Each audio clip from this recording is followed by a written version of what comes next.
గంటలకు అట్లా నేను పైకి వచ్చిన సార్. పైకి వచ్చేసరికి ఎమ్మెల్యే సార్ ఎమ్మెల్యే సార్ పేరు ఏంటి? వీర్లైలే ఆ సార్ ఇంట్లోనే పనిచేస్తారు. నిన్న నుంచి కొంచెం టెన్షన్ లేక ఇల్లు లోన్లు కట్టలే. వాళ్ళు ఒకటే ఫోన్ చేసి స్టిక్కర్ అతుకు పెట్టారు. ఎక్కడ సైదాపురంలో. ఇంత ముందుకు సైదాపురంలో బాకీ లేదు. వాళ్ళ ఇల్లు ఊర్లకు గుట్టకొచ్చేసరికి బంజరేసులు ఉంటాము. గుట్టకొచ్చేసరికి వాళ్ళు వీళ్ళు పైసలు ఇవ్వరా అది అని అడిగారు. ఇక టెన్షన్లకు పెట్టుకున్నట్టు సార్. మీరు ఎన్ని గంటలకు చూసారు? నేను ఇప్పుడు 9:30 గంటల సారోళ్ళ ఇంట్లో పని అయిపోయింది. 5 గంటలకు పైకి వస్తే నా దగ్గర ఏముంది, నువ్వు పోయి పని చేయకుండా రేపు తెల్లారంగా వస్తానాగా అని అంటే నేను నా బిడ్డ పోయిగా పని చేసినాం.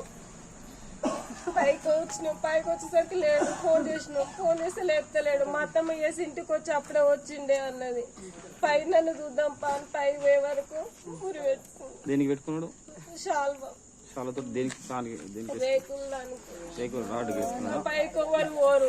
అప్పుడప్పుడు తాగనీకి పోతాడు పైకి. పైన ఇట్లా కూర్చొని తాగుతుండేమో అనుకొని పైకి పోయినాం. పైకి పోయే వరకు పెట్టుకున్నాం. మేము ముట్టుకోలేక దెబ్బ కింది వేసి ఆపినాం. అమ్మని లేపి అందరిని గన్మెన్ ఇట్లా లేపి పైకి పోయినాం. వాళ్ళే ఇడిచిగా. నమస్తే. ఆలేరు ఎమ్మెల్యే బీర్లా ఐలయ్య. సో బీర్లా ఐలయ్య ఇంట్లో మొన్న జరిగినటువంటి సంఘటన మనందరికీ తెలుసు. ఆ ఇంట్లో పనిచేసేటువంటి వంట మనిషి రవి, గంధమల్ల రవి మొన్న శుక్రవారం దర్దాపుగా రాత్రి 10 గంటల సమయంలో ఎమ్మెల్యే ఇంట్లోనే పనిచేస్తూ ఎమ్మెల్యే ఇంట్లోనే ఉంటూ తన 4వ అంతస్తులో ఉరివేసుకొని చనిపోయినటువంటి సంఘటన. సో దీని పట్ల రకరకాలైనటువంటి అనుమానాలు వ్యక్తం చేస్తూ ఉన్నారు.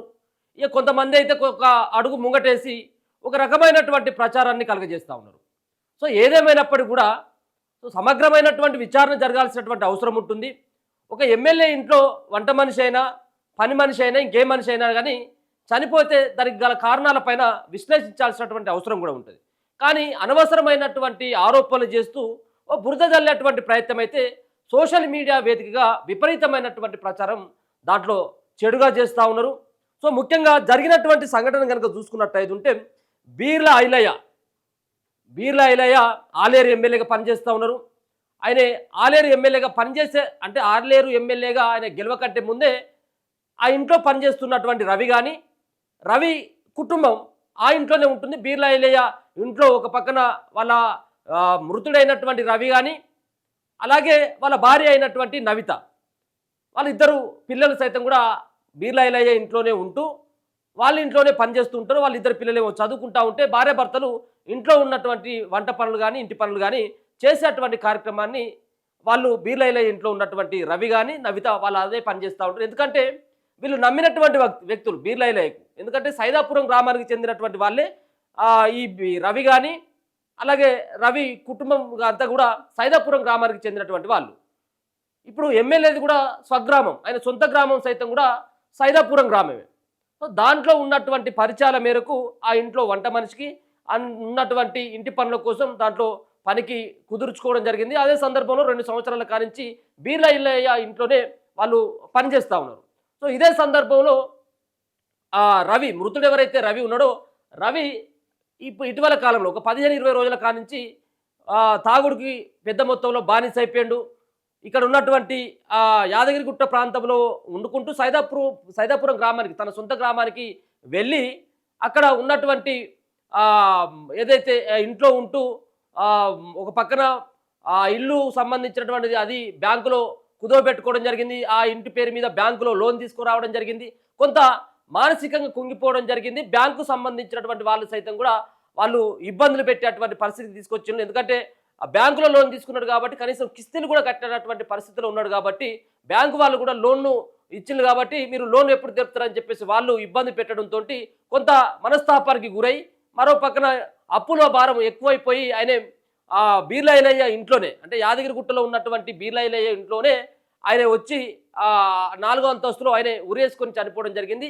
సరే, ఒక పక్కన ఉరేసుకొని చనిపోయినప్పుడు పోలీసులు ఊటావుటిగా మరి చనిపోయిన తర్వాత బాడీని స్వగ్రామం ఇమ్మీడియట్గా ఎందుకు తీసుకుపోయినట్టు అన్నటువంటి దానిపైన మృతుడికి సంబంధించినటువంటి బంధువులంతా వాళ్ళు కొన్ని ఆరోపణలు చేస్తూ ఉన్నారు, కొన్ని అయితే అనుమానాలు వ్యక్తం చేస్తున్నప్పటికీ దీంట్లో ఇక రకరకాలైనటువంటి వాటిని మరి ఎమ్మెల్యేకు అంటగట్టి ఈ విధమైనటువంటి ఒక రకమైనటువంటి ప్రచారాన్ని అయితే ఎందుకంటే ఆధారాలు లేనటువంటి ఆరోపణలు, ఈ విధమైనటువంటి ఆరోపణలు ఇవైతే సరైనటువంటి అవైతే ఆరోపణలు అయితే కాదు. ముఖ్యంగా చూసుకున్నట్లయితే బీర్ల ఐలయ్య మరి దీనిపైన మరి పూర్తిగా కూడా సమగ్ర విచారణ జరగాల్సిన అవసరం ఉన్నదని చెప్పేసి ఆయన కూడా అంటా ఉన్నాడు.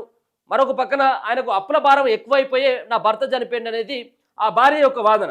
ఒకవేళ ఆ భార్య కూడా వాళ్ళ భార్య ఎవరైతే రవి భార్య ఎవరైతే ఉన్నారో నవిత, ఆమె చెప్పేటువంటి అంశాలను కనుక చూసుకున్నట్లయితే ఆమె ఒక లెటర్ కూడా రాయడం జరుగుతూ ఉంది. నా భర్త చావుకి ఆర్థిక ఇబ్బందులే కారణం, బ్యాంకులలో లోన్ తీసుకురావడం జరిగింది, ఇటీవల కొంత తాగుడికి బానిస అయిపోయిండు అని చెప్పేసి వాళ్ళ భార్య అయినటువంటి జి గంధమల్ల నవిత రాసినటువంటి యొక్క లేఖ కూడా చూసుకోవచ్చు. ఒకసారి చదివి వినిపించేటువంటి ప్రయత్నం చేద్దాం. వాళ్ళ భార్య రాసినటువంటి లేఖ. నేను అనగా Gandhamalla Navitha, wife of Ravi, age 30 సంవత్సరాలు, కులం సాకలి, వృత్తి కూలి, వాళ్ళది సైదాపురం గ్రామం, యాదగిరిగుట్ట మండలం. యాదగిరిగుట్ట మండలం అయిన నాకు గంధమల్ల రవితో 2007లో మా తల్లిదండ్రులు పెద్దల సమక్షంలో వివాహం జరిపించారు. మాకు 2 కూతుళ్ళు సంతానం. పెద్ద కూతురు భావేశ్రీ, ఆమె 17 సంవత్సరాలు, చిన్న కూతురు వర్షిత 15 సంవత్సరాలు ఉంటే నా భర్త కుటుంబ పోషణ కొరకు కొన్ని సంవత్సరాలు సైదాపురం గ్రామంలో టిఫిన్ సెంటర్ నడిపించినాడు. ఎక్కడ కూలి పని దొరికినా కూలికి వెళ్ళేవాడు. ఈ క్రమంలో కుటుంబం పోషించుటకు మా గ్రామంలో అప్పులు చేసినాడు. అవి తీర్చే పరిస్థితి లేక మద్యం సేవించినాడు. దాని తర్వాత గత 2 సంవత్సరాల క్రితం ఆలేరు ఎమ్మెల్యే బీర్ల ఐలయ్య గారి వద్ద వాళ్ళ ఇంట్లో వంట పని చేయుటకు వచ్చి వారి ఇంట్లో థర్డ్ ఫ్లోర్లో కుటుంబంతో సహా ఎమ్మెల్యే గారి ఇంట్లో పనిచేస్తుండే వాళ్ళము. నా భర్త రవి ప్రైవేటు బ్యాంకులో హోమ్ లోన్ గత 3 సంవత్సరాల క్రితం తీసుకున్నాడు. ఆ కిస్తీ కూడా కట్టలేని పరిస్థితి. బ్యాంకు వాళ్ళు ఇంటికి తాళం వేస్తాం అన్నారని అప్పులు కట్టలేక మానసికంగా బాగా ఒత్తిడికి లోనై గత 15 రోజుల నుండి మద్యం సేవిస్తూ ఏం పని చేయకుండా గత 4 రోజుల నుండి ఇంట్లో ఉన్నాడు. 13వ తారీఖు 6వ నెల 2025 రోజున అందాదా సాయంత్రం 5 గంటల సమయంలో నేను ఇంటి కిందికి వస్తా, నువ్వు వెళ్ళి వంట చేయిపో అని నాకు చెప్పినాడు. నేను పని చేసుకొని రాత్రి అందాజా 10 గంటల సమయంలో ఇంట్లోకి వెళ్ళి చూడగా నా భర్త కనిపించలేదు. టెర్రస్ పైన మందు తాగుతున్నాడేమో అని నేను నా పెద్ద కూతురు ఇద్దరం వెళ్ళి చూడగా టెర్రస్ పై ఉన్న రేకుల షెడ్డు దూలానికి శాల్వతో ఉరివేసుకొని ఉన్నాడు. వెంటనే నేను కిందికి వచ్చి ఎమ్మెల్యే గారి ఇంటిలో ఉన్న బలరాం, శ్రీకాంత్లకు చెప్పగా వాళ్ళు వెంటనే వచ్చి ఉరివేసుకున్న శాల్వ ముడి విప్పి కింద పడుకోబెట్టినారు. నేను నా భర్తను పరిశీలించి చూడగా అప్పటికే చనిపోయి ఉన్నారు. ఇట్టి మృతిపై నాకు ఎవరి మీద ఎటువంటి అనుమానం లేదు. నా భర్త అప్పులు ఎక్కువ కావడంతో పాటు మద్యానికి బానిసై మానసిక ఒత్తిడికి లోనై ఉరివేసుకొని చనిపోయాడు. కావున ఇట్టి విషయమై చర్యలు తీసుకోగలరని చెప్పేసి ఆమె జి నవిత మృతుడు సంబంధించినటువంటి ఏదైతే ఎమ్మెల్యే గారి ఇంట్లో చనిపోయినటువంటి రవి భార్య రాసినటువంటి లేఖలో నాకు ఎవరి మీద ఏం అనుమానం లేదు, ఎవరు కొట్టి చంపలేదు, ఎవరు బుద్ధి చంపలేదు, ఎవరు ఆయనను బలవంతంగా ఉరేసి ఆయన ఎవరు చంపలేదు, ఆయన చనిపోయినట్టుగా తెలుస్తూ ఉంది. గతంలో కొద్ది రోజులుగా ఆయన వ్యవహారం చూసినట్టయితే ఇంట్లో తీసుకున్నటువంటి అప్పులు ఎక్కువైపోయి ఇంటి లోను అంటే ఇంటిని బ్యాంకులో కుదోబెడితే బ్యాంకు వాళ్ళు లోన్ ఎప్పుడు కడతామని చెప్పేసి వాళ్ళు హింసిస్తూ ఉన్నారు. వాళ్ళు కూడా ఒత్తిడి తీసుకురావడంతో కొంత ఆందోళనకు గురైపోయాడు. అందుకని చెప్పేసి తాగుడుకు బానిస అయిపోయి మరి అప్పులు తీర్చలేనటువంటి పరిస్థితుల్లో నా భర్త ఆత్మహత్య చేసుకున్నాడని చెప్పేసి పోలీసులకు ఈ విధమైనటువంటి కంప్లైంట్ ఇవ్వడం జరిగింది. పోలీసులు సైతం కూడా దీనిపైన వాళ్ళు సిఐ గారు సైతం కూడా దీనిపైన ఆయన యొక్క వివరణ కూడా ఇచ్చేటువంటి ప్రయత్నం చేసిండు. దీంట్లో మా యొక్క పరిశీలనలో తేలింది ఏంటిదంటే అప్పులు ఎక్కువ అయిపోయినాయి అన్నటువంటి సంబంధించినటువంటి అంశాన్ని మా దృష్టికి వచ్చింది. దాంతో ఆయన చనిపోయిండు అన్నటువంటిది కూడా సిఐ చెప్తా ఉన్నాడు.